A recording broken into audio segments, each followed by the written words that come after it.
O som dos pneus do carro de Ricardo se afastando pela estrada de terra ecoou como um tiro no silêncio da manhã mineira.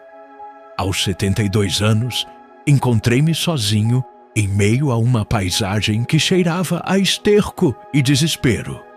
Um sítio abandonado, cercado por chiqueiros sujos, onde dezenas de porcos grunhiam inquietos. "Aqui é seu lugar agora, pai." Foram as últimas palavras que ouvi do meu filho antes que me deixasse com uma mala velha e a promessa mentirosa de que voltaria na semana seguinte. Entre o barulho dos animais e a poeira que o carro levantou ao partir, percebi que estava enfrentando o momento mais desafiador da minha vida, mas também o que se revelaria como o mais transformador. Meu nome é Antônio Silva, e antes de me tornar o homem que sou hoje, vivi uma existência marcada por perdas e sacrifícios que moldaram cada fibra do meu caráter. Perdi minha querida esposa Helena quando ela tinha apenas 35 anos, vítima de um câncer que a consumiu em poucos meses, deixando-me sozinho para criar nosso filho Ricardo, que na época tinha apenas 8 anos. O mundo desabou naquele momento, mas não tive tempo para luto prolongado. Havia uma criança que dependia totalmente de mim. Durante as 3 décadas seguintes, dediquei minha vida inteira ao Ricardo. Trabalhava como pedreiro durante o dia, fazia biscates à noite, vendia doces nos fins de semana. Qualquer coisa para garantir que meu menino tivesse educação, roupas decentes, comida na mesa. Nunca me permiti um relacionamento sério novamente, sempre colocando as necessidades dele acima das minhas próprias. Um dia, ele vai entender todos os sacrifícios que fiz. Pensava quando chegava em casa exausto, depois de jornadas de 16 horas. Ricardo se formou em administração, conseguiu um bom emprego numa empresa de agronegócios, se casou com Fernanda e me deu 2 netos lindos, Pedro e Ana. Durante alguns anos, pensei que tinha cumprido minha missão como pai. Ele parecia grato, me visitava regularmente, sempre dizia que eu era seu herói. Mas algo começou a mudar quando ele conseguiu uma promoção e se mudou para uma casa maior na cidade. As visitas ficaram mais espaçadas, as conversas mais formais. Ricardo começou a demonstrar vergonha das minhas origens humildes, do meu jeito simples de falar, das minhas mãos calejadas que lembravam a todos de onde ele vinha. Quando Fernanda engravidou pela 3ª vez, ele sugeriu que eu fosse morar com eles para ajudar com as crianças. Mas logo percebi que era mais babá e zelador do que avô respeitado. A situação se deteriorou rapidamente quando Ricardo decidiu investir numa fazenda de criação de porcos, inspirado por histórias de sucesso que ouvia no trabalho. Comprou um sítio no interior com dinheiro emprestado, encheu os chiqueiros de animais e esperou lucros fáceis.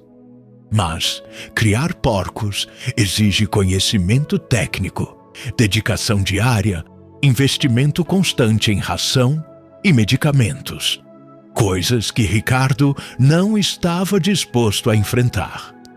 Em 2 anos, o negócio estava falindo. Os porcos adoeciam constantemente, a produção era baixa, os custos superavam qualquer receita. Ricardo começou a me culpar pela situação, dizendo que eu deveria ajudar mais com a propriedade, que estava dando despesa demais morando na casa da família. A pressão de Fernanda também aumentou. Ela queria que eu saísse para ter mais espaço para a nova bebê. "Pai, encontrei a solução perfeita", anunciou Ricardo numa manhã de junho. "O senhor vai morar no sítio, cuidar dos porcos e assim todo mundo sai ganhando." Quando hesitei, ele foi direto: "É isso ou o senhor procura outro lugar?" Não tenho mais condições de sustentar 2 famílias. A chantagem emocional doeu mais que qualquer pancada física. E foi assim que me encontrei naquele sítio abandonado, cercado por animais que pareciam tão perdidos quanto eu. A casa era um casebre com goteiras, sem móveis adequados, com cheiro de mofo e descaso. Os chiqueiros estavam sujos, os porcos pareciam doentes, o sistema de alimentação estava quebrado. Era evidente que Ricardo havia me trazido ali para morrer, esperando que a idade e o desespero fizessem o que ele não tinha coragem de fazer diretamente. Durante a primeira semana, devo admitir que pensei seriamente em desistir. Era humilhante estar aos 72 anos começando do zero, abandonado pelo próprio filho, cercado por animais que eu não sabia como cuidar. Mas toda vez que considerava me entregar, lembrava das décadas de luta que havia enfrentado para criar Ricardo, da força que encontrei quando Helena morreu, da determinação que sempre me definiu. Na segunda semana, algo mudou dentro de mim. Comecei a observar os porcos não como símbolos da minha humilhação, mas como seres vivos que dependiam de cuidados adequados. Pesquisei na biblioteca da cidade mais próxima, conversei com veterinários, procurei outros criadores da região. Descobri que Ricardo havia comprado animais da raça Duroc, conhecida pela qualidade superior da carne, mas que exige manejo especializado. Guarde este momento bem na memória, porque foi aqui que o velho Antônio abandonado começou a renascer como um empreendedor determinado. Durante os meses seguintes, mergulhei completamente no estudo da suinocultura. Aprendi sobre nutrição animal, prevenção de doenças, técnicas de reprodução, sistemas de ventilação. Limpei os chiqueiros completamente. Organizei um sistema de alimentação baseado em horários rigorosos. Implementei protocolos de higiene que li em manuais técnicos. Os porcos começaram a responder positivamente aos cuidados adequados. Seu Miguel, um veterinário aposentado que morava numa fazenda vizinha, se tornou meu mentor informal. Seu Antônio, disse ele após ver as melhorias que implementei, o senhor tem jeito natural para isso. Esses Duroc estão com aparência muito melhor que há 3 meses. Suas palavras me deram confiança para continuar investindo tempo e energia no projeto. Descobri que os porcos Duroc são considerados uma das raças mais nobres para a produção de carne premium. Quando bem cuidados, podem alcançar valores de mercado muito superiores aos porcos comuns. Era uma oportunidade de negócio que Ricardo havia desperdiçado por falta de conhecimento e dedicação, mas que eu poderia desenvolver com paciência e estudo. Durante o primeiro ano, reinvesti cada centavo que consegui economizar na melhoria da infraestrutura. Construí novos chiqueiros seguindo especificações técnicas. Instalei sistema de alimentação automática.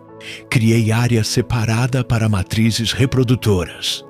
Os vizinhos inicialmente zombavam. Seu Antônio virou porqueiro aos 70 anos, diziam. Mas aos poucos começaram a notar os resultados. A primeira grande venda aconteceu no final do primeiro ano. Um frigorífico especializado em carne premium se interessou pelos meus Duroc, depois de ver a qualidade dos animais numa feira regional. Vendi 10 porcos por um preço 40% superior ao mercado comum. Era a prova de que meu trabalho estava dando resultados concretos. Com o dinheiro da venda, pude investir em tecnologia mais avançada. Sistema de resfriamento para os chiqueiros, ração balanceada específica para a raça, equipamentos de monitoramento da saúde dos animais. Cada melhoria resultava em animais mais saudáveis e produtivos. Em 18 meses, tinha triplicado o valor do rebanho que Ricardo havia abandonado. Mas o sucesso trouxe também desafios inesperados. Alguns vizinhos, invejosos da minha prosperidade, começaram a criar problemas. Fizeram denúncias falsas sobre odores, espalharam boatos sobre doenças nos animais, chegaram até a tentar sabotar meu sistema de alimentação. Seu Antônio tá ficando metido? Ouvi alguns comentarem. Porqueiro não pode ganhar mais que fazendeiro tradicional. O pior episódio aconteceu quando encontrei o portão dos chiqueiros aberto numa manhã, com 5 porcos reprodutores fugidos. Levei 2 dias para encontrá-los todos, e um acabou atropelado na estrada. Foi óbvio que era sabotagem, mas não tinha como provar. Naquele momento, pensei em desistir mais uma vez. Seu Miguel me deu o conselho que mudou minha perspectiva. Antônio, inveja é o preço do sucesso. Se estão te atacando, é porque você está incomodando. Continue fazendo seu trabalho direito, que o tempo prova quem está certo. Decidi que não deixaria mesquinharias alheias destruir o que havia construído com tanto esforço. Durante o 2º ano, expandiu o negócio para incluir venda de leitões de raça pura para outros criadores. Meus Duroc tinham se tornado referência na região pela qualidade genética e sanidade. Criadores de outros estados começaram a procurar meus animais. Estava construindo uma reputação sólida, baseada em competência e dedicação. A transformação pessoal foi tão impressionante quanto o sucesso profissional. O homem quebrado que Ricardo havia abandonado no sítio havia se tornado um empreendedor respeitado, com conhecimento técnico reconhecido, independência financeira e autoestima recuperada. Aos 74 anos, estava vivendo a fase mais produtiva e gratificante da minha vida. Foi nessa época que Ricardo reapareceu. 2 anos e meio depois de me abandonar, chegou ao sítio num carro novo, acompanhado de Fernanda e das crianças. Ficaram chocados com a transformação. O que era um local abandonado havia se tornado uma operação moderna e próspera. Pai, eu não acreditei quando me contaram sobre seu sucesso, disse ele, tentando soar orgulhoso. Durante o almoço, Ricardo explicou que estava passando por dificuldades financeiras. O emprego na empresa de agronegócios havia terminado. Ele tinha dívidas acumuladas, precisava de ajuda temporária para se restabelecer. Pai, como sócios, poderíamos expandir muito esse negócio, sugeriu. Eu tenho os contatos no mercado, o senhor tem a operação. Seria perfeito. A ironia da situação me atingiu como um raio. O filho que me havia abandonado para morrer entre porcos, agora queria se associar ao negócio próspero que eu havia construído sozinho. O homem que considerou degradante eu cuidar de animais, agora via oportunidade de lucro na minha degradação. Ricardo, disse calmamente, servindo um café que eu mesmo havia preparado na cozinha, que reformei com meu próprio dinheiro. Durante 2 anos e meio, você não deu nenhum telefonema para saber se eu estava vivo. Agora, aparece querendo sociedade? Ele baixou os olhos, claramente constrangido. Pai, eu sei que errei, admitiu finalmente. Mas somos família. Podemos superar isso e construir algo grande juntos. Fernanda completou. Pai Antônio, as crianças sentem saudade do vovô. Poderíamos nos mudar para cá, formar uma família unida novamente. Olhei para meus netos, que mal me conheciam porque os pais haviam nos separado, e senti uma dor profunda. Mas também senti a clareza que vem da experiência e da autovalorização. Ricardo, respondi, você pode visitar quando quiser. São bem-vindos para almoçar aos domingos. Mas sociedade nos negócios, não. Este lugar representa minha independência. Expliquei que havia aprendido a não depender emocionalmente da aprovação familiar para me sentir valioso, que construí algo importante usando minha própria força, conhecimento e determinação, que aos 74 anos havia descoberto capacidades que nem sabia possuir. Pai, mas eu sou seu único filho, insistiu Ricardo. Tudo isso deveria ficar na família mesmo. Sua resposta revelou que continuava vendo nossa relação em termos de benefícios que poderia extrair, não de amor genuíno ou respeito mútuo. Ricardo, disse com firmeza, família que abandona idoso para morrer não merece herança fácil. Se quiser fazer parte da minha vida novamente, precisa conquistar meu respeito através de atitudes, não de palavras bonitas quando precisa de dinheiro. Ofereci ajuda financeira temporária para ele superar as dificuldades imediatas, mas deixei claro que o sítio e o negócio eram meus, que havia trabalhado duro demais para reconstruir minha vida aos 72 anos para entregar tudo de bandeja para quem me tratou como descartável. Pedro, meu neto de 12 anos, se aproximou depois que os pais saíram para conversar no quintal.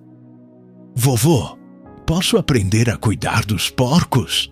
Perguntou com os olhos brilhando. Acho muito legal o que o senhor fez aqui. Era a primeira vez que alguém da família demonstrava interesse genuíno pelo meu trabalho, não apenas pelos benefícios que poderia trazer. Durante os meses seguintes, Pedro passou alguns fins de semana comigo, aprendendo sobre criação de suínos, ajudando com tarefas simples, ouvindo histórias sobre como transformei aquele lugar. Vovô, disse ele numa tarde, meu pai estava errado quando disse que porco era coisa de gente sem estudo. O senhor sabe mais sobre isso que meus professores sabem sobre qualquer matéria. Ricardo continuou visitando regularmente, sempre com alguma proposta de parceria ou pedido de empréstimo, mas percebi que estava gradualmente desenvolvendo respeito genuíno pelo que eu havia conquistado. Pai, admito que o senhor me surpreendeu, disse numa dessas visitas. Nunca imaginei que fosse capaz de uma transformação dessas. Hoje, 3 anos depois daquele abandono cruel, posso dizer que sou mais próspero, realizado e respeitado do que em qualquer outro momento da minha vida. Meu negócio emprega 2 pessoas da região. Meus animais são referência em qualidade. Universidades agrícolas me procuram para palestras sobre manejo de duroc. Aos 75 anos, descobri que ainda tinha muito a contribuir para o mundo. O mais importante não foi o sucesso financeiro, mas a recuperação da autoestima e do senso de propósito.